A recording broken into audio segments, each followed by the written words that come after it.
Okay, ఒకసారి చూడండి. మనం ఇంతవరకు ఏ పాయింట్ డిస్కస్ చేసాం? ఫస్ట్ డే 1 రోజున వచ్చినప్పుడు అసలు డిమాండ్ అంటే ఏంటో డిస్కస్ చేసాం. సో డిమాండ్ అంటే ఏంటి? అల్టిమేట్గా బేసిక్ కండిషన్ ఏముండాలి? 2 కండిషన్స్ సాటిస్ఫై చేయాలి. అందులో ఫస్ట్ కండిషన్ ఏంటి? విల్లింగ్నెస్ ఉండాలి, క్యాపబిలిటీ, నథింగ్ బట్ ఎబిలిటీ కూడా ఉండాలి. సేమ్ అలాగే సప్లైకి కూడా విల్లింగ్నెస్ ఉండాలి, ఎబిలిటీ ఉండాలి. అప్పుడు మాత్రమే డిమాండ్ సప్లై అవుతుందని నేర్చుకున్నాం. దాని తర్వాత ప్రైస్కి డిమాండ్కి ఏ రిలేషన్ ఉంటుందో నేర్చుకున్నాం. ప్రైస్కి డిమాండ్కి ఏ రిలేషన్ ఉంటుంది? ప్రైస్ ఇంక్రీజ్ అయితే డిమాండ్ డిక్రీజ్ అవుతుంది, ప్రైస్ డిక్రీజ్ అవుతే డిమాండ్ ఇంక్రీజ్ అవుతుంది. కాబట్టి ఏ రిలేషన్? Inverse relation. ఇంక్రీజ్ అయితే డిక్రీజ్ అవుతుంది, ఇన్వర్స్ రిలేషన్. సేమ్ అలాగే ప్రైస్కి సప్లై గురించి డిస్కస్ చేసాం. ప్రైస్ ఇంక్రీజ్ అయితే సప్లై గురించి మాట్లాడుతున్నప్పుడు మనం సప్లయర్గా థింక్ చేయాలి. కాబట్టి ప్రైస్ ఎక్కువ ఉన్నప్పుడు ఎక్కువ సేల్ చేయాలని చూస్తాం. ప్రైస్ ఇంక్రీజ్ అయితే సప్లై ఇంక్రీజ్ అవుతుంది, ప్రైస్ డిక్రీజ్ అయితే సప్లై డిక్రీజ్ అవుతుంది. అప్పుడు ప్రైస్కి సప్లైకి ఏ రిలేషన్ ఉన్నట్టు? డైరెక్ట్ రిలేషన్ ఉన్నట్టు. సో మనం డిమాండ్ పాయింట్ ఆఫ్ వ్యూలో థింక్ చేస్తుంటే కస్టమర్ పాయింట్ ఆఫ్ వ్యూ గురించి థింక్ చేయాలి. డిమాండ్ గురించి మాట్లాడుతుంటే కస్టమర్ పాయింట్ ఆఫ్ వ్యూలో థింక్ చేయాలి. సప్లై గురించి మాట్లాడుతుంటే సెల్లర్ పాయింట్ ఆఫ్ వ్యూలో థింక్ చేయాలి. దీని తర్వాత ఏం నేర్చుకున్నాం? సబ్స్టిట్యూట్ గూడ్స్, కాంప్లిమెంటరీ గూడ్స్ అంటే ఏంటో నేర్చుకున్నాం. ఏవేవి సబ్స్టిట్యూట్ గూడ్స్, ఏవేవి కాంప్లిమెంటరీ గూడ్స్ అని. సింపుల్గా చెప్పాలంటే సబ్స్టిట్యూట్ గూడ్స్ అంటే ఆల్టర్నేటివ్ ప్రోడక్ట్స్ని సబ్స్టిట్యూట్ గూడ్స్ అంటాం. మనకున్న ప్రోడక్ట్కి ఒకవేళ అది అవైలబిలిటీ లేకపోతే మనం ఆల్టర్నేటివ్గా ఏ ప్రోడక్ట్ అయితే యూస్ చేస్తామో వాటిని సబ్స్టిట్యూట్ గూడ్స్ అంటాం. కాంప్లిమెంటరీ గూడ్స్ అంటే ఏంటి? టుగెదర్ గూడ్స్ అన్నాం. సో ఒక ప్రోడక్ట్ని యూస్ చేయాలంటే అల్టిమేట్గా ఇంకొక ప్రోడక్ట్ కూడా ఉండాలి సపోర్టివ్గా. సో సబ్స్టిట్యూట్ గూడ్స్కి ఏం చెప్పుకున్నాం? కాఫీ అండ్ టీ చెప్పుకున్నాం. కాంప్లిమెంటరీ గూడ్స్కి బైక్ అండ్ పెట్రోల్ చెప్పుకున్నాం. కరెక్టా? బైక్ అండ్ పెట్రోల్ చెప్పుకున్నాం. సో సబ్స్టిట్యూట్ గూడ్స్ మీద ఏ రిలేషన్ ఉందని చెప్పుకున్నాం? ఒకవేళ మనకు టీ ప్రైస్ ఇంక్రీజ్ అయితే అల్టిమేట్గా కాఫీ డిమాండ్ ఇంక్రీజ్ అవుతుంది. టీ ప్రైస్ ఇంక్రీజ్ అవుతే కాఫీ డిమాండ్ ఇంక్రీజ్ అవుతుంది. ఎందుకు ఇంక్రీజ్ అవుతుంది? వన్స్ టీ ప్రైస్ ఇంక్రీజ్ అయింది అంటే టీ డిమాండ్ పడిపోతుంది. టీ డిమాండ్ పడిపోతుంది కాబట్టి అందరూ టీ నుంచి దేనికి కన్వర్ట్ అవుతారు? కాఫీకి కన్వర్ట్ అవుతారు. రైట్? సో అప్పుడు ప్రైస్ ఇంక్రీజ్ అవ్వడం వల్ల, టీ ప్రైస్ ఇంక్రీజ్ అవ్వడం వల్ల కాఫీ డిమాండ్ ఇంక్రీజ్ అవుతుంది. So there is a direct relationship in substitute goods. అదే కాంప్లిమెంటరీ గూడ్స్ అనుకోండి, ప్రైస్ ఇంక్రీజ్ అవ్వడం వల్ల ఇంకొక ప్రోడక్ట్ యొక్క డిమాండ్ పడిపోతుంది. మన ఎగ్జాంపుల్ ఏం చెప్పుకున్నాం? పెట్రోల్ ప్రైజెస్ ఇంక్రీజ్ అయితే కార్ని పర్చేస్ చేసేవాళ్ళు తక్కువైపోతారు, ఆర్ బైక్స్ని పర్చేస్ చేసేవాళ్ళు తక్కువైపోతారు. ఎందుకు అంటే ఖచ్చితంగా రెండు కూడా కంబైన్డ్గా యూస్ చేస్తే మాత్రమే ప్రోడక్ట్ని మనం యూస్ చేసుకోగలం. కాబట్టి ఈ 2 ప్రోడక్ట్స్ మధ్య ఏ రిలేషన్ ఉన్నట్టు? ఇన్వర్స్ రిలేషన్ ఉన్నట్టు. ఇక్కడ వరకు నేర్చుకున్నాం ప్రీవియస్ క్లాస్లో. గైస్, ఐ హోప్ ఇక్కడ వరకు ఏ కన్ఫ్యూజన్ లేదనుకుంటున్నా. రిలేషన్షిప్స్ చాలా ఇంపార్టెంట్, గుర్తుపెట్టుకోవాలి మీరు. నెక్స్ట్ వన్, ఇన్కమ్ గురించి డిస్కస్ చేద్దాం.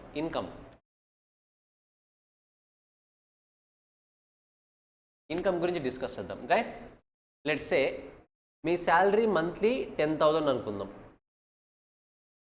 మీ శాలరీ మంత్లీ 10,000 అనుకుందాం. మనకు 2 ఆపర్చునిటీస్ ఉన్నాయి. గోల్డ్ కొనాలా, రోల్డ్ గోల్డ్ కొనాలా? మీ శాలరీ 10,000 ఉంది అన్నప్పుడు మంత్లీ మీరు గోల్డ్ కొనడానికి ట్రై చేస్తారా, రోల్డ్ గోల్డ్ కొనడానికి ట్రై చేస్తారా? ఏది కొంటారు? గోల్డా, రోల్డ్ గోల్డా? గైస్, మిగతా వాళ్ళు కూడా ఇన్వాల్వ్ అవ్వాలి. Rolled gold. What about remaining? Rolled gold. Perfect. Gnaneshwari, Madhav, Lakshmi Prasanna, you have to involve, you have to speak. At least you need to text. మన మంత్లీ ఇన్కమ్ 10,000 ఉన్నప్పుడు ఏది కొంటాం? గోల్డా, రోల్డ్ గోల్డా? విష్ణు ఏం చేస్తావు? సారీ నరుష్, ఏం చేస్తావు? Rolled gold. What about remaining? Lakshmi Prasanna, what will you purchase? Madhav, Gnaneshwari, you should respond. ఏది purchase చేస్తారు? జ్ఞానేశ్వరి, లక్ష్మీ ప్రసన్న, మాధవ్, మీరే ఆన్సర్స్ చెప్పలేదు, ఇంక అందరూ చెప్పేశారు already. Rolled gold. What about remaining? Madhav and Lakshmi Prasanna. షోరా?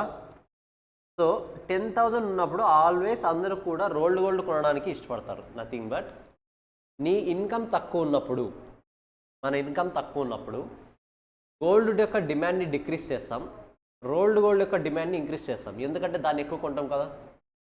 సో మన ఇన్కమ్ తక్కువ ఉన్నప్పుడు ఒక టైప్ ఆఫ్ ప్రోడక్ట్ యొక్క గూడ్స్ని రెడ్యూస్ చేస్తున్నాం, ఇంకొక టైప్ ఆఫ్ ప్రోడక్ట్స్ యొక్క గూడ్స్ని డిమాండ్ని ఇంక్రీజ్ చేస్తున్నాం. ఒకవేళ ఇప్పుడు మీ శాలరీ 10,000 నుంచి 1,00,000 కన్వర్ట్ అయింది అనుకుందాం, ఇంక్రీజ్ అయింది. ఇప్పుడు ఏది కొంటారు, గోల్డా రోల్డ్ గోల్డా? గోల్డ్ కొంటారు, కరెక్టా? Nothing but gold demand increase చేస్తున్నారు, నథింగ్ బట్ ఇన్కమ్ ఇంక్రీజ్ అయింది, గోల్డ్ డిమాండ్ ఇంక్రీజ్ చేస్తే అప్పుడు కూడా రోల్డ్ గోల్డ్ కొంటారా? కొనరు, డిక్రీజ్ చేస్తారు. పర్ఫెక్ట్, రోల్డ్ గోల్డ్ కొనరు, అప్పుడు డిక్రీజ్ చేస్తారు. నథింగ్ బట్ మీ ఇన్కమ్ తక్కువ ఉన్నప్పుడు పర్టికులర్గా ఒక టైప్ ఆఫ్ గూడ్స్ యొక్క డిమాండ్ని డిక్రీజ్ చేస్తున్నారు, ఒక టైప్ ఆఫ్ గూడ్స్ యొక్క డిమాండ్ని ఇంక్రీజ్ చేస్తున్నారు. మీ ఇన్కమ్ ఇంక్రీజ్ అయినప్పుడు పర్టికులర్గా ఒక టైప్ ఆఫ్ గూడ్స్ యొక్క డిమాండ్ ఇంక్రీజ్ చేస్తున్నారు, ఇంకొక గూడ్స్ యొక్క డిమాండ్ని డిక్రీజ్ చేస్తున్నారు. నథింగ్ బట్ ఇన్కమ్ని బేస్ చేసుకుని 2 కేటగిరీ ఆఫ్ గూడ్స్ ఉంటాయి మనకి. ఇన్కమ్ని బేస్ చేసుకుని 2 కేటగిరీ ఆఫ్ గూడ్స్ ఉంటాయి. వీటినే ఇన్ఫీరియర్ గూడ్స్ అంటాం, ఇన్ఫీరియర్ గూడ్స్. వీటిని సుపీరియర్ గూడ్స్ అంటాం. ఎలా తెలుస్తుంది సార్ ఏవి ఇన్ఫీరియర్ ఏవి సుపీరియర్ ఎలా తెలుస్తుంది? సింపుల్, నీ ఇన్కమ్ తక్కువ ఉన్నప్పుడు డిమాండ్ డిక్రీజ్ చేస్తున్నావా, it is a superior goods. Normal goods అని కూడా అంటుంటాం, superior goods or normal goods. Inferior goods అంటే ఏమవుతుంది, మన ఇన్కమ్ డిక్రీజ్ అయ్యే కొద్దీ ఇన్ఫీరియర్ గూడ్స్ యొక్క డిమాండ్ ఇంక్రీజ్ అవుతుంది. మన ఇన్కమ్ డిక్రీజ్ అయ్యే కొద్దీ ఇన్ఫీరియర్ గూడ్స్ యొక్క డిమాండ్ ఇంక్రీజ్ అవుతుంది. ఎస్ విష్ణు,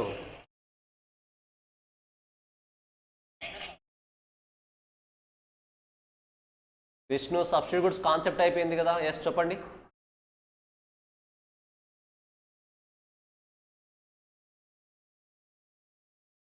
ఎందుకు ప్రీవియస్ క్లాస్ ఎగ్జాంపుల్ కదా అది.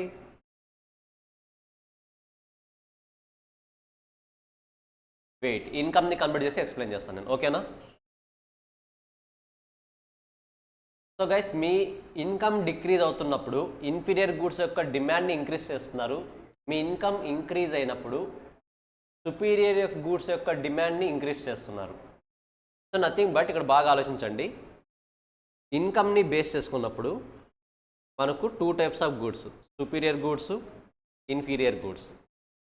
సుపీరియర్ గూడ్స్ ఏమవుతుంది చూడండి, ఇన్కమ్ డిక్రీజ్ అయితే డిమాండ్ డిక్రీజ్ అవుతుంది, ఇన్కమ్ ఇంక్రీజ్ అయితే డిమాండ్ ఇంక్రీజ్ అవుతుంది. నార్మల్, నథింగ్ బట్ ఏ రిలేషన్, డైరెక్ట్ రిలేషన్. సేమ్ అలాగే ఇన్కమ్ డిక్రీజ్ అయినప్పుడు సుపీరియర్ గూడ్స్ డిమాండ్ ఇంక్రీజ్ అవుతుంది, ఇన్కమ్ ఇంక్రీజ్ అయినప్పుడు సుపీరియర్ గూడ్స్ యొక్క డిమాండ్ డిక్రీజ్ అవుతుంది. నథింగ్ బట్ ఇన్కమ్కి ఇన్ఫీరియర్ గూడ్స్కి ఏ రిలేషన్ ఉంది, ఇన్వర్స్ రిలేషన్. సో ఈ అనాలసిస్ మీకు క్లియర్గా అర్థం అవ్వాలి. సుపీరియర్ గూడ్స్ అయితే డైరెక్ట్ రిలేషన్ ఉంటుంది, ఇన్ఫీరియర్ గూడ్స్ అయితే ఇన్వర్స్ రిలేషన్షిప్ ఉంటుంది. If it is superior goods then there will be a direct relationship between income and superior goods. If these are inferior goods, then there is a inverse relationship between income and inferior goods. Simple గా short cut లో గుర్తుపెట్టుకోవాలంటే I income inferior inverse relation, income inferior inverse relation. Guys clear అయ్యింది ఇన్కమ్కి superior గూడ్స్కి inferior గూడ్స్కి difference. Superior గూడ్స్ని కొన్నిసార్లు normal goods అని కూడా పిలుస్తాం. Normal goods, normal general goods అంటాం కదా, general goods. Guys is it clear? ఒకసారి అనలైజ్ చేయండి ఓన్గా, ఏదైనా డౌట్ ఉంటే అడగండి.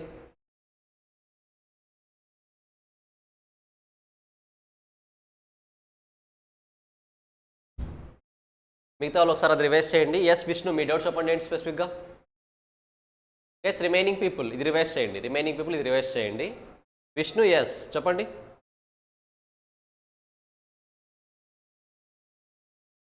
Vishnu are you there?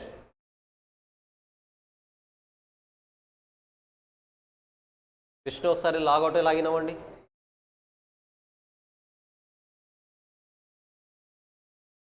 Me voice struck అవుతుంది విష్ణు, ఒకసారి లాగౌట్ లాగిన్ అవ్వండి.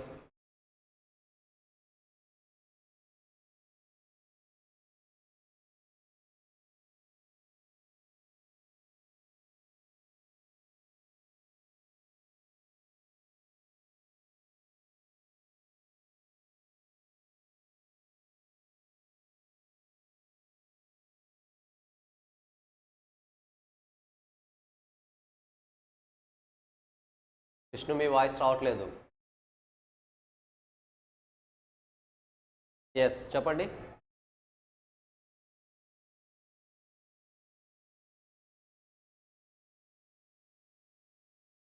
కాస్త డిస్టర్బెన్స్ లేని ప్లేస్కి వచ్చేయండి. మీ సైడ్ నుంచి డిస్టర్బెన్స్ వస్తుంది బాగా.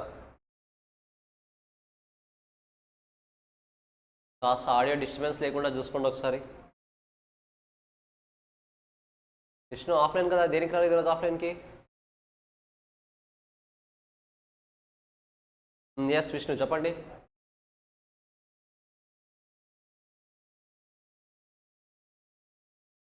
Yes I agree. పర్టికులర్గా ఏ పాయింట్ డౌట్ అది చెప్పాలి కదా. ఎక్కడ ఏ పాయింట్ అర్థం అవ్వలేదు? స్టార్టింగ్ నుండి అర్థం కాలేదా? వెయిట్, ఇప్పుడు మీరే ఆన్సర్ చెప్పాలి, ఓకేనా? Tea coffee, tea price 10 rupees ఉంది, ఓకేనా? టీ ప్రైస్ 10 రూపీస్ ఉంది. ఇప్పుడు 10 రూపీస్ నుంచి దీన్ని 20 రూపీస్కి ఇంక్రీజ్ చేశాను. ఇప్పుడు మీరు టీ తాగడానికి ఇష్టపడతారా? ఐ మీన్ ఇంకా ఎక్కువ కన్జ్యూమ్ చేస్తారా, తక్కువ కన్జ్యూమ్ చేస్తారా? సో ప్రైస్ ఇంక్రీజ్ అవుతుంది కాబట్టి డిమాండ్ని మీరే డిక్రీజ్ చేస్తున్నారు, కరెక్టా? సో దీన్ని డిమాండ్ డిక్రీజ్ చేసిన దాని మీనింగ్ ఏంటి? ఇప్పుడు మీరు టీ తాగడం మానేస్తారా, టీ నుంచి కాఫీకి కన్వర్ట్ అవుతారా? అంటే కాఫీ డిమాండ్ ఏం చేస్తున్నారు అంతే కాన్సెప్ట్. ప్రైస్ ఇంక్రీజ్ అయితే డిమాండ్ ఇంక్రీజ్ అవుతుంది. ఇంక్రీజ్ డైరెక్ట్ రిలేషన్షిప్ అంతే. ఒకవేళ ప్రైస్ డిక్రీజ్ అయిందనుకోండి, డిమాండ్ కూడా డిక్రీజ్ అవుతుంది. ఎందుకు డిక్రీజ్ అవుతుంది? ప్రైస్ డిక్రీజ్ అయింది అనుకోండి, లెట్స్ సే 20 రూపీస్ నుంచి 5 రూపీస్కి వచ్చింది. ఇప్పుడు కాఫీ టీని ఎక్కువ కన్జ్యూమ్ చేస్తారా చేయరా? చేస్తాం కాబట్టి టీ డిమాండ్ ఏమవుతుంది? టీ డిమాండ్ 5 రూపీస్కి వచ్చింది ప్రైస్. టీ డిమాండ్ ఇంక్రీజ్ అయింది అంటే ఎక్కడి నుంచి ఆటోమేటిక్గా కాఫీని ఎక్కువ కన్జ్యూమ్ చేస్తారా మీరు? అంటే కాఫీ డిమాండ్ ఏమైంది? డిక్రీజ్ అయింది. అంటే ప్రైస్ డిక్రీజ్ అయితే కాఫీ డిమాండ్ కూడా డిక్రీజ్ అవుతుంది. ఏ relationship? Direct relationship. Guys decrease అయినప్పుడు డిక్రీజ్ అయితే ఇన్వర్స్ ఎలా అవుతుంది? డైరెక్ట్ కదా. ప్రైస్ డిక్రీజ్ అయినప్పుడు డిమాండ్ కూడా డిక్రీజ్ అయింది, రెండు కూడా సేమ్ డైరెక్షన్లో ఉన్నాయి కదా. అలాంటప్పుడు ఏ రిలేషన్షిప్ అవుతుంది అది? ఇండైరెక్ట్ ఎలా అవుతుంది? డైరెక్ట్ అవుతుంది గైస్. ప్రైస్ ఇంక్రీజ్ అయ్యి డిమాండ్ ఇంక్రీజ్ అయితే డైరెక్ట్ రిలేషన్షిప్. ప్రైస్ ఇంక్రీజ్ అయ్యి డిమాండ్ డిక్రీజ్ అయితే this is called inverse relationship. Indirect relationship, yes. Inverse is nothing but indirect relationship. ఓకేనా guys? Remaining is it clear? Income point of view క్లియరా? ఇన్కమ్కి సంబంధించి ఏమైనా doubt ఉన్నాయా?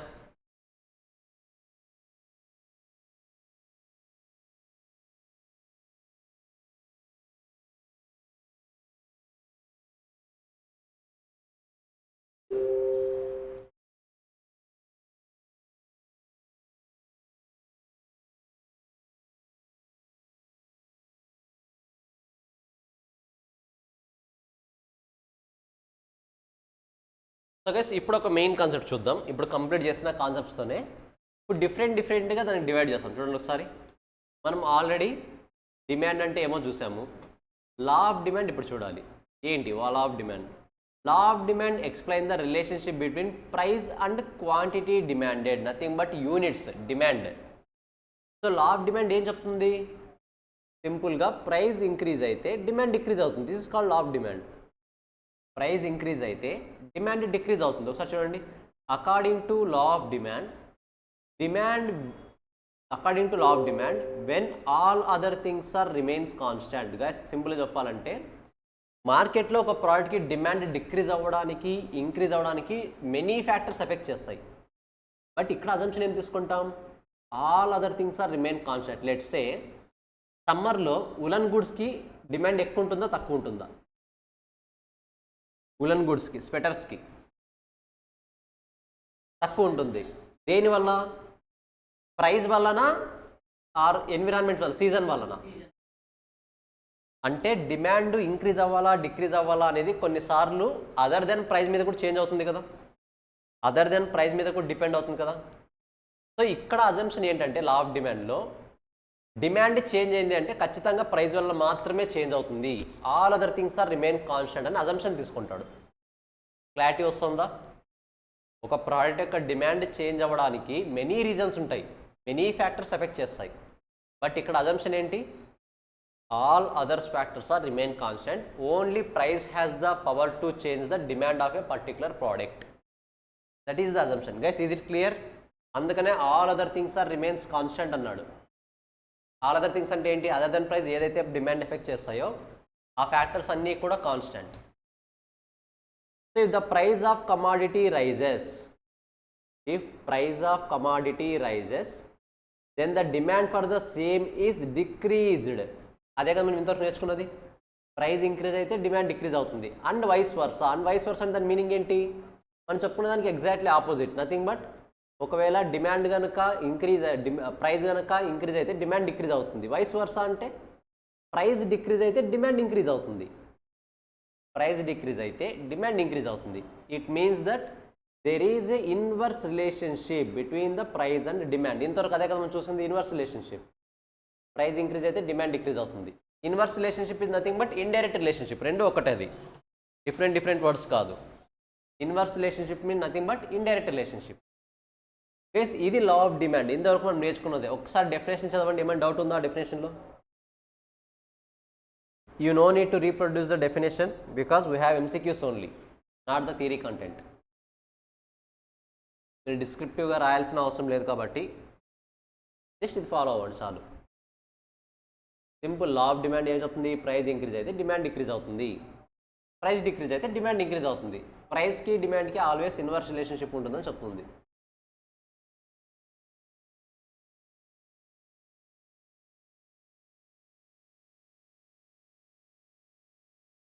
Just ఒకసారి revise చేయండి. అది ప్రతి ఒక్కటి పాయింట్ టు పాయింట్ హైలైట్ చేస్తూ వెళ్ళాలి మనం, అప్పుడే సబ్జెక్ట్ ఈజీగా ఉంటుంది. కాబట్టి డౌట్స్ ఏమైనా ఉంటే ఎప్పటికప్పుడు క్లారిఫై అయిపోవాలి. I hope law of demand is clear. చాలా simple concept. Demand schedule. Next concept demand schedule. ఏంటి డిమాండ్ షెడ్యూల్ అంటే? Demand schedule is nothing but only a list of prices and quantities. It shows the various quantity of goods that are demanded at various levels of price. సింపుల్గా ఏం చెప్తుందంటే ఇది different goods different prices దగ్గర ఎలా behave చేస్తారనేది చెప్తుంది. మీకు చూపిస్తాను, ఇప్పుడు ఎగ్జాంపుల్ చూపిస్తాను. Before that there are two types of demand schedules. Two types: individual demand schedule, market demand schedule. Individual demand schedule, market demand schedule. Individual demand schedule అంటే ఏంటి? నేమ్లోనే ఉంది, individual, nothing but single person. Let's say ఒక example తీసుకుంటాం, నన్నే example తీసుకుందాం. It shows the various quantity of goods that are demanded by individual at various level prices of the market. Nothing but ఒక individual person, let's say నేనే అనుకుందాం, నేను different మార్కెట్లో ఉన్న డిఫరెంట్ ప్రైజెస్కి ఎన్ని గుడ్స్ పర్చేస్ చేస్తానో అన్నది ఇక్కడ డిమాండ్ షెడ్యూల్ చెప్తుంది, individual demand schedule. Let's say నేను నా ఒక్కరి పాయింట్ ఆఫ్ గురించి మాట్లాడుతున్నాను. ఇప్పుడు 5 రూపీస్ ఉన్నప్పుడు 10 క్వాంటిటీస్ కొన్నాను. ఎప్పుడైతే ప్రైస్ 5 రూపీస్ నుంచి 4 రూపీస్ పడిపోయిందో ప్రైస్ డిక్రీజ్ అవుతుంది కాబట్టి డిమాండ్ ఏం చేస్తాను? ఇంక్రీజ్ చేస్తాను. కాబట్టి 10 నుంచి 20 కొన్నా. 4 to 3 rupees, 3 to 2 rupees, 2 to 1 rupee, demand price decrease అవుతూ వస్తుంది. కానీ డిమాండ్ ఏం చేస్తుంది చూడండి, 10 to 20, 20 to 30, 30 to 40, 40 to 50 increase చేస్తూ వస్తున్నా. సో ఒక ఇండివిజువల్ పర్సన్ గురించి మార్కెట్లో కన్సిడర్ చేసినప్పుడు, ఓన్లీ ఇండివిజువల్ పర్సన్, ఒక ఇండివిజువల్ పర్సన్ గురించి మార్కెట్లో కన్సిడర్ చేసినప్పుడు ప్రైస్ ఇంక్రీజ్ అయితే డిమాండ్ డిక్రీజ్ అవుతుంది. This is called individual demand schedule. అలా కాకుండా మార్కెట్ డిమాండ్ షెడ్యూల్ అంటే ఏంటి? ఒకసారి కింద చూడండి. ఇప్పుడు నేను ఒక్కడనే కాదు, నాతో పాటు మార్కెట్లో ఉన్న వాళ్ళందరిది కన్సిడర్ చేస్తాను. లెట్స్ సే మీరందరూ కూడా పార్ట్ అవుతారు. ఇప్పుడు లెట్స్ సే ఏ నేను అనుకుందాం, బి ఆఫ్లైన్ స్టూడెంట్స్ మొత్తం అనుకుందాం, సి ఆన్లైన్ స్టూడెంట్స్ మొత్తం అనుకుందాం. ఇప్పుడు చూడండి, ప్రైస్ 10 రూపీస్ ఉన్నప్పుడు నేను 100 యూనిట్స్ కొంటున్నా, ఆఫ్లైన్ వాళ్ళు 150 యూనిట్స్ కొంటున్నారు, ఆన్లైన్ వాళ్ళు 50 యూనిట్స్ కొంటున్నారు. ప్రైస్ 10 రూపీస్ నుంచి 8 రూపీస్కి డిక్రీజ్ అయినప్పుడు నేను 125 కొంటున్నా, అంటే 100 కొనేవాడిని 125 కొంటున్నా.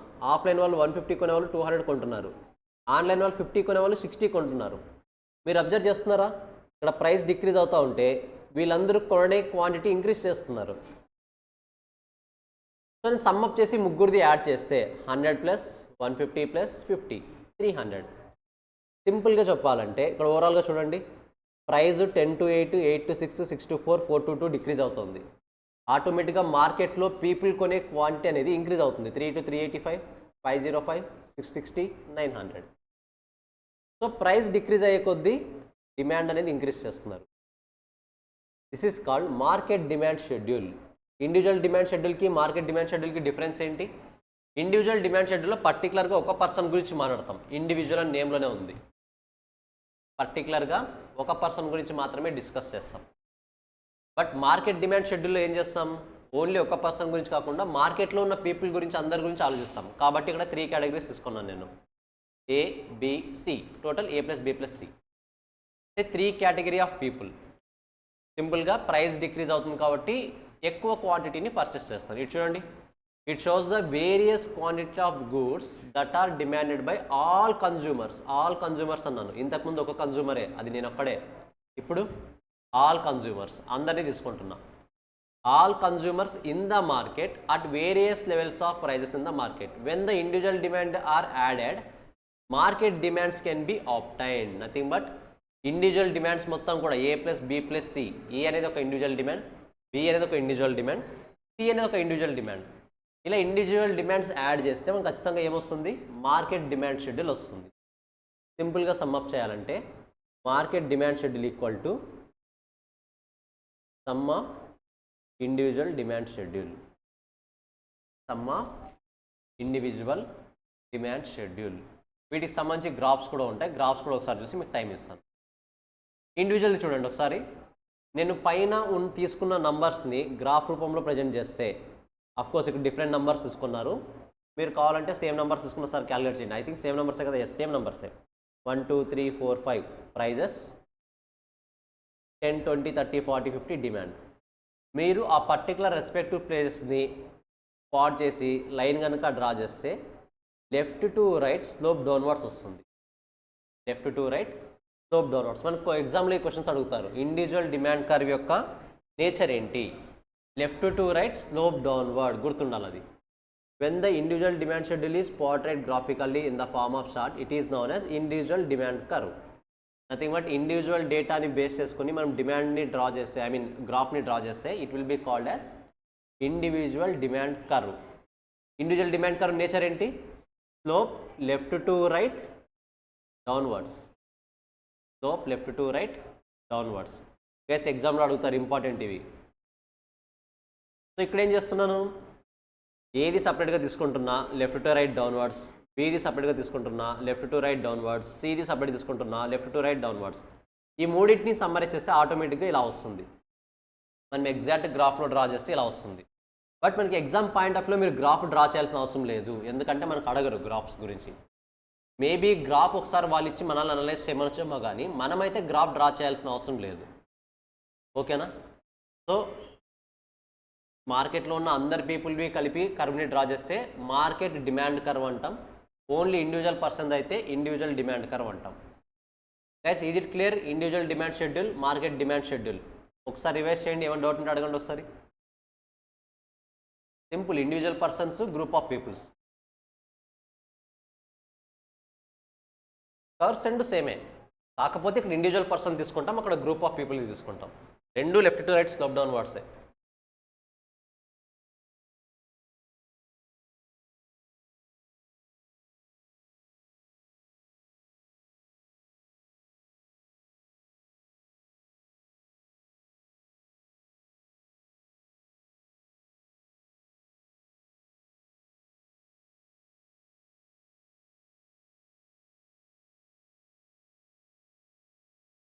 Guys, just revise. If you have any doubts, feel free to ask.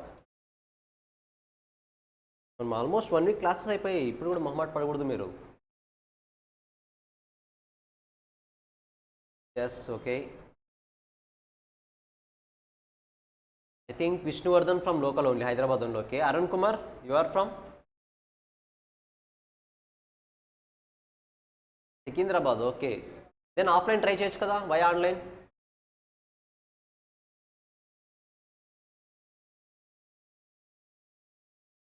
Okay. Okay. Sure. Gnaneshwari you are from? Sorry? Guntur? Okay. Okay. Madhav? Madhav మాట్లాడట్లేదు ఫస్ట్ డే నుంచి. వెయిట్ చేస్తున్నా. Yes Madhav you are from?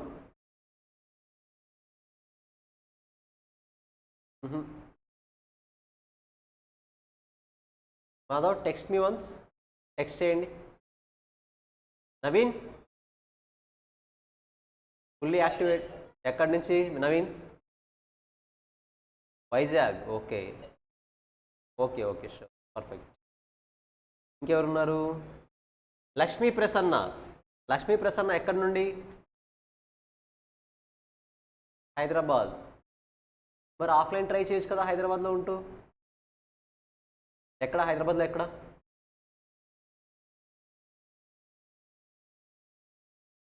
Sorry? Okay. Some distance ఎక్కువ అవుతుందా? Okay. Yes Madhav Chittoor Andhra district. Okay. Yes if possible ఆఫ్లైన్లో try చేయండి. ఎందుకంటే online issue అని కాదు, మనకు ఫౌండేషన్ అనేది చాలా బేసిక్ పాయింట్. ఫౌండేషన్ ఎంత ఇన్డెప్త్గా ఉంటే అంత బాగుంటుంది. సో మీరు ఇంటర్కి కావాలంటే ఆన్లైన్ తీసుకోండి, ఆల్వేస్ అడ్వైజబుల్. కానీ ఫౌండేషన్కి ఆఫ్లైన్ ఈజ్ అడ్వైజబుల్. మీరు ఆఫ్లైన్లో వచ్చి ఇవి రియాలిటీలో ఎక్స్పీరియన్స్ అయితేనే చాలా బాగుంటుంది. సో ఆన్లైన్ అలా అని తప్పని చెప్పట్లేదు, కానీ ఆన్లైన్ కూడా బాగానే ఉంటుంది, నో ఇష్యూ. బట్ వీలైనంత వరకు అట్లీస్ట్ ఫౌండేషన్కైనా ఆఫ్లైన్ ట్రై చేయండి, బాగుంటుంది. ఓకేనా? బికాజ్ అప్పుడు ఇంకా ఇన్డెప్త్ నాలెడ్జ్ తెలుస్తుంది మనకు. ఇన్వాల్వ్మెంట్ ఎంత బాగుంటే అంత. ఇది బేసిక్ స్టెప్ కాబట్టి ఫౌండేషన్ చాలా స్ట్రాంగ్గా పడాలి. మనకు బేస్మెంట్ ఎప్పుడు స్ట్రాంగ్గా ఉండాలి ప్రతి హౌస్కి. ఇలా మీ కామర్స్ జర్నీ అనేది పర్ఫెక్ట్గా మూవ్ ఆన్ అవ్వాలంటే ఫౌండేషన్ ఎంత బాగుంటే అంత బెటర్. మీ ఫౌండేషన్లో మీరు నేర్చుకునే స్కిల్స్ ఎంత బాగుంటే అంత better. So if possible try to come offline classes. ఓకేనా? If possible only. సివియర్గా ఇష్యూ ఉంది, పాసిబుల్ అవ్వట్లేదు అంటే నో ఇష్యూ. కానీ బట్ ఇఫ్ పాసిబిలిటీ ఉంటే మాత్రం డెఫినెట్గా ఆఫ్లైన్కి అటెండ్ అవ్వండి. ఓకేనా? అల్టిమేట్గా మేము ఆఫ్లైన్లో ఉన్నా ఆన్లైన్లో ఉన్నా ఖచ్చితంగా ఇండివిజువల్ కేర్ అని డెఫినెట్గా ఉంటుంది. No need to worry. ఓకేనా? సరే ఒకసారి వేస్ట్ చేసిన త్వరగా. Individual demand schedule, market demand schedule.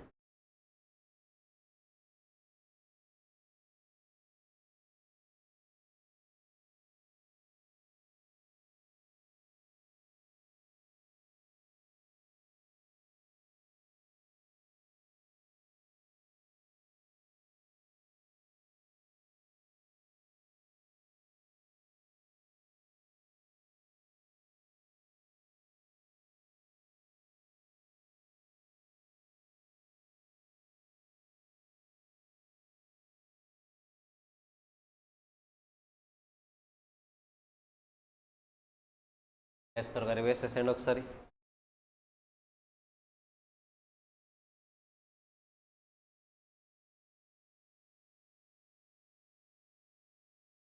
Economics మీరు పర్ఫెక్ట్గా ఇన్వాల్వ్ అవుతే మాత్రం of the most interesting topic ఇది.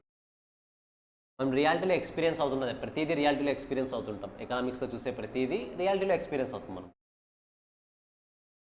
ఈ పార్ట్కి ఐడియా వచ్చేసింది. మీరు ఇంటర్లో క్లాసెస్ విన్నప్పుడు ఐడియా వచ్చి ఉంటుంది, +2లో క్లాసెస్ విన్నప్పుడే ఇవన్నీ కూడా మనం ఎక్స్పీరియన్స్ అయ్యాం కదా అనే ఫీల్ వస్తుంది. కాకపోతే కంపేర్ టు +2 ఇక్కడ ఒక 10% డెప్త్ ఇంక్రీజ్ చేస్తాడు. అంటే మోర్ పాయింట్స్ క్లారిటీగా చెప్తాడు. జస్ట్ ఇంట్రడక్షన్ మాత్రం వరకు మాత్రమే ఉంటుంది. బట్ ఇక్కడ అలా కాదు, ఇంకా ఇన్డెప్త్ వెళ్తాడు. చూద్దాం అవి కూడా 1 by 1. సో గైస్ చూడండి, ఇప్పుడు ఇండివిజువల్ డిమాండ్ కర్వ్ అయినా సరే, మార్కెట్ డిమాండ్ కర్వ్ అయినా సరే, left to right slope downwards అంటున్నాం. అసలు ఈ డౌన్వర్డ్స్ ఎందుకు పడిపోతా ఉంది? Causes for falling nature of the demand curve. Left to right slope downwards అంటున్నాం. ఎందుకు డౌన్వర్డ్స్, ఎందుకు ఫాల్ అవుతుంది అనేది రీజన్స్ ఐడెంటిఫై చేయాలి. ఫస్ట్ ఈ రీజన్స్ ఐడెంటిఫై చేసే ముందు ఫస్ట్ దీన్ని చూడండి, ఇన్కమ్ ఎఫెక్ట్. మనం ఇన్కమ్ ఎఫెక్ట్ చూసాం కదా, ఏమవుతుంది ఇన్కమ్ ఎఫెక్ట్లో? ఇన్కమ్ ఎఫెక్ట్లో 2 types ఆఫ్ గూడ్స్ ఉన్నాయి. ఏవేవి? Superior goods, inferior goods. ఒకవేళ సుపీరియర్ గూడ్స్ అయితే ఏ రిలేషన్షిప్ ఉంటుంది? డైరెక్ట్ రిలేషన్షిప్ ఉంటుంది. నథింగ్ బట్ మీరు ఇన్కమ్ ఇంక్రీజ్ చేస్తే ఆటోమేటిక్గా డిమాండ్ ఇంక్రీజ్ అవుతుంది. ఇన్కమ్ డిక్రీజ్ అయితే డిమాండ్ డిక్రీజ్ అవుతుంది. But they are talking about inferior goods. Income increase అయిందా ఆటోమేటిక్గా ఇన్ఫీరియర్ గూడ్స్ యొక్క డిమాండ్ ఇంక్రీజ్ అవుతుంది. ఇన్కమ్ ఇంక్రీజ్ అయితే ఇన్ఫీరియర్ గూడ్స్ యొక్క డిమాండ్ని డిక్రీజ్ చేస్తారు. ఎందుకంటే మీరు రోల్డ్ కూడా కొనడానికి ట్రై చేయరు, అప్పుడు గోల్డ్ కొనడానికి ట్రై చేస్తారు ఇన్కమ్ ఇంక్రీజ్ అయిన తర్వాత. ఒకసారి చూడండి, the income effect tells that right.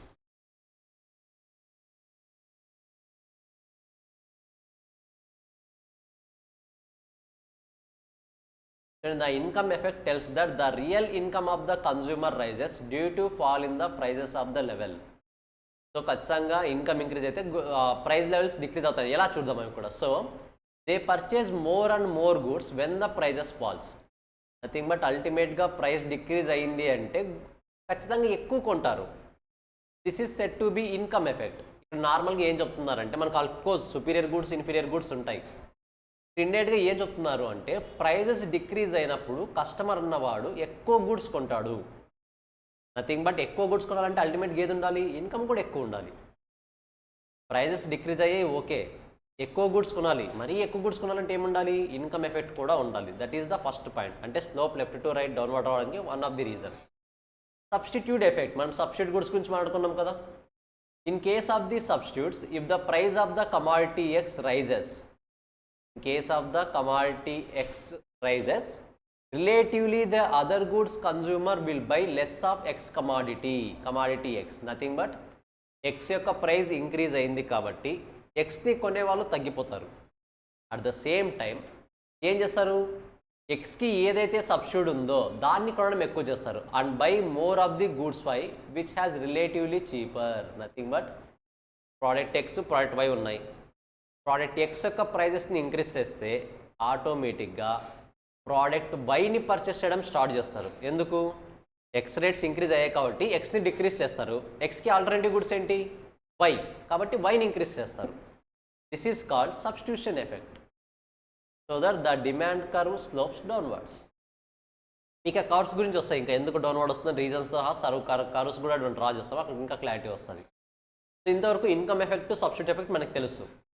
New buyer చూడండి, న్యూ బయ్యర్ ఎఫెక్ట్ ఎలా ఉంటుంది. కొత్తగా పర్చేస్ చేయడానికి వచ్చిన వాళ్ళు అంటే కొత్త customers. When the prices of commodity decreases, new consumers are attracted to that commodity because when the price falls it becomes cheaper goods than before. So demand will rise with the price falses. సింపుల్గా చెప్పాలంటే నీ దగ్గర already ఒక 100 customers ఉన్నారు. మీరు ప్రైస్ని ఇంకా decrease చేస్తే maybe కొత్త కస్టమర్స్ వచ్చే ఛాన్స్ ఉంటుంది, అప్పుడు ఇంకా ఎక్కువ సేల్ అవుతాయి కదా. సో ఆటోమేటిక్గా న్యూ బయర్స్ అంటే ఏంటి, మీరు ప్రైస్ డిక్రీజ్ చేస్తే కస్టమర్స్ ఇంక్రీజ్ అవుతారు, ప్రైస్ ఇంక్రీజ్ చేస్తే ఉన్న కస్టమర్స్ మేబీ డిక్రీజ్ అవ్వచ్చు. ప్రైస్ ఇంక్రీజ్ చేయడం వల్ల మీకు ఇంకో బెనిఫిట్ ఉంది. లెట్స్ సే మీ దగ్గర 100 కస్టమర్స్ ఉన్నారు, ఒక్కొక్కరు ఒక్కో యూనిట్ కొంటారు. ప్రైజెస్ని డిక్రీజ్ చేయడం వల్ల మేబీ ఇంకొక 10 కస్టమర్స్ రావచ్చు కొత్త వాళ్ళు. సో ఓవరాల్గా 110 కస్టమర్స్ అవుతారు. ఇది ఒక టైప్ ఆఫ్ ఎఫెక్ట్ అనుకుంటే, ఇంకొక type of effect old buyers నుంచి కూడా వస్తుంది. నథింగ్ బట్ ఆల్రెడీ మీ దగ్గర 100 మెంబర్స్ ఉన్నారు కదా, ఇంతకుముందు ప్రైజెస్ ఉన్న ప్రైజెస్కి ఒక్కొక్క కస్టమరు ఒక్కొక్క యూనిట్ కొనేవాడు. ఇప్పుడు ప్రైజెస్ డిక్రీజ్ అయ్యాయి కాబట్టి ఓల్డ్ కస్టమర్స్ ఇంకా ఎక్కువ కొంటారు. When the prices of anything decreases the old buyers purchase. When the prices of anything decreases, prices decrease అయ్యాయి అనుకోండి, old buyers purchase more goods than before. అంటే ఇంతకు ముందు కన్నా ఎక్కువ కొంటారు. నథింగ్ బట్ మన డిమాండ్ ఏమవుతుంది, ఇంకా ఇంక్రీజ్ అవుతుంది. So the demand will increased. That is why the demand curve slope downwards from left to right. Simple guys, మన దగ్గర ఆల్రెడీ 100 కస్టమర్స్ ఉన్నారు. ప్రైస్ని డిక్రీజ్ చేయడం వల్ల మీకు 2 బెనిఫిట్స్. ఒకటి, కొత్త కస్టమర్స్ యాడ్ అవుతారు, that is called new buyers. Second one, ఉన్న 100 కస్టమర్స్ ఇంకా ఎక్కువ క్వాంటిటీ కొంటారు, that is called second benefit, that is old buyers. So ఈ పాయింట్స్ అన్నీ మనకు ఫెమిలియరే. ఇక్కడ కొత్త పాయింట్ వస్తుంది, లా ఆఫ్ డిమినిషింగ్ మార్జినల్ యూటిలిటీ. సింపుల్గా లా ఆఫ్ యూటిలిటీ ఏం చెప్తుంది ఫార్ములా, మీరు ప్రైస్ ఇంక్రీజ్ చేస్తే ఆటోమేటిక్గా ఎక్కువ డిమాండ్ ఇంక్రీజ్ అవుతుంది, ఎక్కువ డిమాండ్ డిక్రీజ్ అవుతుంది. According to law of diminishing marginal utility, plus law of diminishing marginal utility అనే కాన్సెప్ట్ సపరేట్గా ఉంది. మనకు కన్జ్యూమర్ బిహేవియర్ అనే టాపిక్ ఉంది, అక్కడ సపరేట్గా లా ఆఫ్ డిమినిషింగ్ మార్జినల్ యూటిలిటీ గురించి నేర్చుకుంటారు. బట్ యాజ్ ఆఫ్ నౌ మీకు తెలిసిందేంటి, ప్రైజెస్ ఇంక్రీజ్ అయితే డిమాండ్ డిక్రీజ్ అవుతుంది, ప్రైజెస్ డిక్రీజ్ అయితే డిమాండ్ ఇంక్రీజ్ అవుతుంది. అదే పాయింట్ ఇక్కడ చెప్తాడు, ఒకసారి చూడండి. When the quantity of goods is more the marginal utility of commodity will be less. దీని మీనింగ్ ఏంటి? సింపుల్గా మీకు స్వీట్ ఇష్టం అనుకోండి, స్వీట్ ఇష్టం కదా అని చెప్పేసి కేజీస్ తినేస్తారా? పాసిబుల్ అవుతుందా? లెట్స్ ఇప్పుడు మ్యాంగో సీజన్ కాబట్టి మ్యాంగో అందరికీ ఇష్టమే, మ్యాంగో ఇష్టం కదా అని చెప్పేసి ఒక 10 కేజీస్ తింటారు ఒకే రోజు? నో, బికాస్ మీరు ఫస్ట్ మ్యాంగోని కన్జ్యూమ్ చేసినప్పుడు టేస్ట్ బాగుంటుంది. ఇలాగే మీరు కన్జ్యూమ్ చేసే మ్యాంగోస్ నెంబర్ ఇంక్రీజ్ చేసే కొద్దీ ఆ మ్యాంగోలో ఉన్న టేస్ట్ మీకు డిక్రీజ్ అయినట్టు కనిపిస్తుంది. కరెక్టా? నథింగ్ బట్ ఇంట్రెస్ట్ తగ్గిపోతుంది దాని మీద, మనకు టేస్ట్లో డిఫరెన్స్ తెలుస్తుంది, తినడానికి అవ్వదు అప్పుడే. Nothing but when the quantity of goods is more, nothing but number of units ఎక్కువ ఉంటే the marginal utility of the commodity will be less.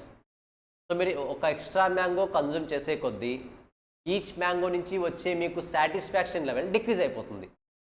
That is called law of diminishing marginal utility. So the consumer demands more goods when the price is less. అల్టిమేట్గా అదే చెప్తున్నారు, consumer ఎక్కువ గూడ్స్ని demand చేస్తారు price తక్కువ ఉన్నప్పుడు. That is why the demand curve slope downwards from left to right. సింపుల్గా law of diminishing marginal utility కూడా ఏం చెప్తుంది, ప్రైజెస్ తక్కువ ఉంటే కన్జ్యూమర్ ఎక్కువ పర్చేస్ చేస్తాడు, బట్ ఎక్కువ పర్చేస్ చేసే కొద్దీ వాటిని కన్జ్యూమ్ చేసిన కొద్దీ వాటి మీద ఉన్న ఇంట్రెస్ట్ లెవెల్ అనేది తగ్గిపోతుంది. That is called law of diminishing marginal utility. But దాని గురించి ఎంటైర్ కాన్సెప్ట్ మనకు నెక్స్ట్ టాపిక్లో వస్తుంది. ఇక్కడ జస్ట్ ఇంట్రడక్షన్ మాత్రమే ఉంటుంది, అక్కడ క్లియర్గా నేర్చుకుంటారు. So these are the 5 effects of why demand curve is falling from left to right. Just ఒకసారి చదివేసేయండి. మనం ఎంసీక్యూస్ చూద్దాం, వీటి మీద కూడా చాలా సింపుల్గా ఉంటాయి ఎంసీక్యూస్ కూడా. ఓకేనా? జస్ట్ ఒకసారి చదివేసాను ఫస్ట్.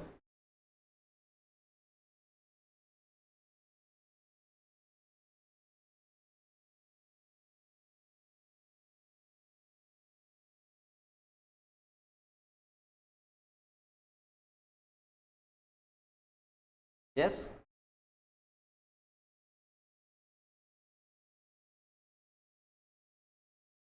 ఫోర్త్ ఫిఫ్తా ఎంటైర్ 5 పాయింట్సా? గైస్ అలా కాదు, నార్మల్గా ఎంటైర్ కాన్సెప్ట్ ఎక్స్ప్లెయిన్ చేయడం పెద్ద మ్యాటర్ కాదు, కానీ పర్టికులర్గా మీరు ఏ పాయింట్ దగ్గర కన్ఫ్యూజ్ అవుతున్నారో చూస్తే నేను దాన్ని ఎక్కువ హైలైట్ చేస్తాను. రివైజ్ చేయడం నాట్ ఏ ప్రాపర్ వే. మీరు పర్టికులర్గా ఏ పాయింట్ దగ్గర మీరు ఎక్కువ కన్ఫ్యూజ్ అవుతున్నారో చెప్తే ఆ పాయింట్ని నేను ఎక్కువ హైలైట్ చేస్తాను. సింపుల్. విష్ణు, నీకు మ్యాంగో సిస్టమా? మ్యాంగో సిస్టమ్ కదా, ఎన్ని కేజీస్ తినగలవు పర్ డే? మేబీ ఫస్ట్ ఒక 3 మ్యాంగోస్ తిన్నావు అనుకో, జస్ట్ ఎగ్జాంపుల్, ఓకేనా? మరి ఎక్స్ట్రాగా ఇంకో 3 మ్యాంగోస్ తినేటప్పుడు నువ్వు ఫస్ట్ 3 మ్యాంగోస్ కన్జ్యూమ్ చేస్తున్నప్పుడు వచ్చే టేస్ట్, నెక్స్ట్ 3 మ్యాంగోస్ కన్జ్యూమ్ చేస్తున్నప్పుడు వచ్చే టేస్ట్ సేమ్ ఉంటుందా, డిఫరెంట్ ఉంటుందా? అంటే ఏమి టేస్ట్ ఇంక్రీజ్ అవుతుందా, డిక్రీజ్ అవుతుందా? అంటే మనం ఎక్కువ గూడ్స్ కన్జ్యూమ్ చేసే కొద్దీ దాని మీద ఉన్న ఇంట్రెస్టింగ్ లెవెల్ ఏమైపోతుంది? That is called law of diminishing marginal utility. మీరు నంబర్ ఆఫ్ యూనిట్స్ ఇంక్రీజ్ చేసే కొద్దీ ఆ గూడ్స్ మీద ఉన్న సాటిస్ఫాక్షన్ లెవెల్ అవ్వచ్చు, ఇంట్రెస్ట్ అవ్వచ్చు, అది ఏమైపోతుంది? తగ్గిపోతుంది. That is the concept. అంతే, అంతకుమించి ఏం లేదు. అది law of diminishing marginal utility. Substitution effect, yes, substitution effect already తెలిసిందే కదా. కాఫీ, టీ నువ్వు ఇందాకే అడిగావు రాగానే. Demand increase, yes, direct relationship. Income effect ఇప్పుడు నేర్చుకున్నాం కదా, సుపీరియర్ గూడ్స్, ఇన్ఫీరియర్ గూడ్స్.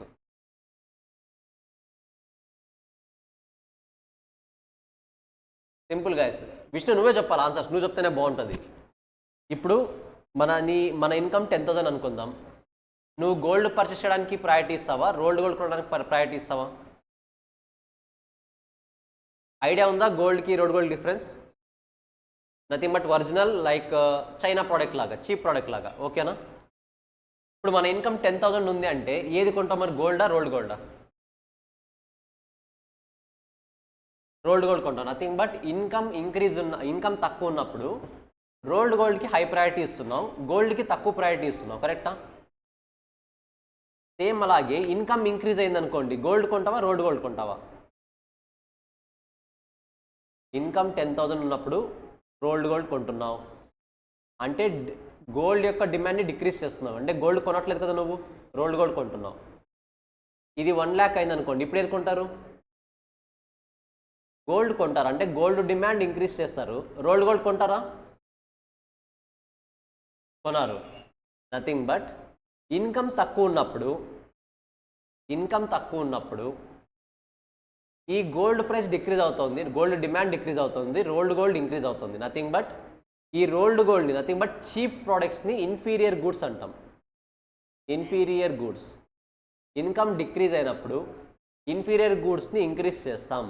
కాబట్టి ఇన్కమ్ డిక్రీజ్ అవుతా ఉంటే ఇన్ఫీరియర్ గూడ్స్ డిమాండ్ ఇంక్రీజ్ చేస్తున్నాం. ఏ రిలేషన్ అవుతుంది? Inverse relation. Income decrease, demand increase. Nothing but అందుకే షార్ట్కట్ చెప్పాను, income inferior inverse relation, III. ఓకేనా? గుర్తుండాలి, అది ఎంసీక్యూస్తో అడిగినా కన్ఫ్యూజ్ అవ్వకూడదు. ఇప్పుడు ఇన్కమ్ ఇంక్రీజ్ అయింది, ఏ గూడ్స్ని కొంటాం మనం? సుపీరియర్ గూడ్సా, ఇన్ఫీరియర్ గూడ్సా? Superior goods. Nothing but gold కొంటావు. నథింగ్ బట్ ఇన్కమ్ ఇంక్రీజ్ అయితే సుపీరియర్ గూడ్స్ కూడా ఎక్కువ కొంటావు. నథింగ్ బట్ ఏ relation? Direct relation. Income increase అవుతుంది కాబట్టి సుపీరియర్ గూడ్స్ ఎక్కువ కొంటావు, గోల్డ్ ఎక్కువ కొంటావు. అంటే ఆటోమేటిక్గా ఇన్ఫీరియర్ గూడ్స్ ఏం చేసేస్తున్నావు? ఇన్ఫీరియర్ గూడ్స్ ఏం చేస్తున్నావు? ఆటోమేటిక్గా డిక్రీజ్ చేస్తున్నావు. Perfect guys, is it clear? ఏం కన్ఫ్యూజన్ లేదు కదా?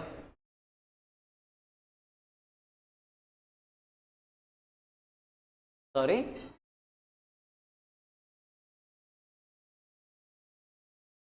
ఇన్కమ్ ఇంక్రీజ్ అయితే డెఫినెట్గా నువ్వు గోల్డ్ కొనాలని చూస్తావా, రోల్డ్ గోల్డ్ కొనాలని చూస్తావా? గోల్డే. కాబట్టి ఏ గూడ్స్ ఇంక్రీజ్ చేస్తున్నాం అప్పుడు? సుపీరియర్ గూడ్స్ కదా. కాబట్టి ఏ రిలేషన్ అవుతుంది? అది డైరెక్ట్ రిలేషన్ అవుతుంది. క్లియర్ ఈ పాయింట్ కూడా? నెక్స్ట్ నువ్వే చెప్పాలి. ఇప్పుడు నీ దగ్గర యాజ్ ఆఫ్ నో 10 కస్టమర్స్ ఉన్నారు. ఓకేనా? ప్రైజెస్ రెడ్యూస్ చేసావు. 100 రూపీస్ ఉన్న ప్రైస్ని 50 రూపీస్ చేసావు. ఇప్పుడు ఏమవుతుంది? ఈ 10 కస్టమర్స్తో పాటు మేబీ న్యూ కస్టమర్స్ రావచ్చు కదా, ఒక 5 మెంబర్స్ ఖచ్చితంగా వస్తారు. ఎందుకు? ప్రైస్ డిక్రీజ్ అవుతుంది కాబట్టి. This is the point of new buyers. New buyers nothing but మీరు కనుక ప్రైస్ని డిక్రీజ్ చేస్తే 10 మెంబర్స్ ఓల్డ్ కస్టమర్స్తో పాటు 5 మెంబర్స్ న్యూ కస్టమర్స్ కూడా యాడ్ అవ్వచ్చు. ఇది first benefit. At the same time 100 rupees ఉన్నదాన్ని 50 రూపీస్ చేయడం వల్ల ఈ 10 మెంబర్స్ ఇంతకుముందు 1 యూనిట్ కొనేవాళ్ళు ఇప్పుడు మోర్ దెన్ 1 యూనిట్ కొనే ఛాన్స్ ఉంది కదా. ఇప్పుడు 1 kg మ్యాంగో కొనేవాళ్ళు వీళ్ళందరూ ఇప్పుడు 100 రూపీస్ నుంచి ప్రైస్ 50 రూపీస్ తగ్గింది. ఇప్పుడు 1 kg కొనేవాళ్ళు మేబీ 2 kgs కొనవచ్చు కదా. అంటే ప్రైస్ డిక్రీజ్ అవ్వడం వల్ల డిమాండ్ ఏమవుతుంది? ఇక్కడ కూడా ఇంక్రీజ్ అవుతుంది. This is the effect of old buyers. Guys, is it clear? Guys, just ఒకసారి రివైజ్ చేయండి. ఇంకా ఏమైనా కన్ఫ్యూజన్ పాయింట్స్ ఉంటే ఇంకొకసారి రికార్డింగ్ చూడండి. అంతేగాని కన్ఫ్యూజన్ ఉన్న పాయింట్స్ అక్కడితో వదిలేయొద్దు. ఓకేనా? సో జస్ట్ ఒకసారి రివైజ్ చేసండి. టుమారో క్లాస్లో ఇంకా డెప్త్ కాన్సెప్ట్ని ఇంట్రడ్యూస్ చేస్తాను. ఓకేనా? డెప్త్ అంటే కష్టం అని కాదు, క్లారిఫికేషన్. ఎస్,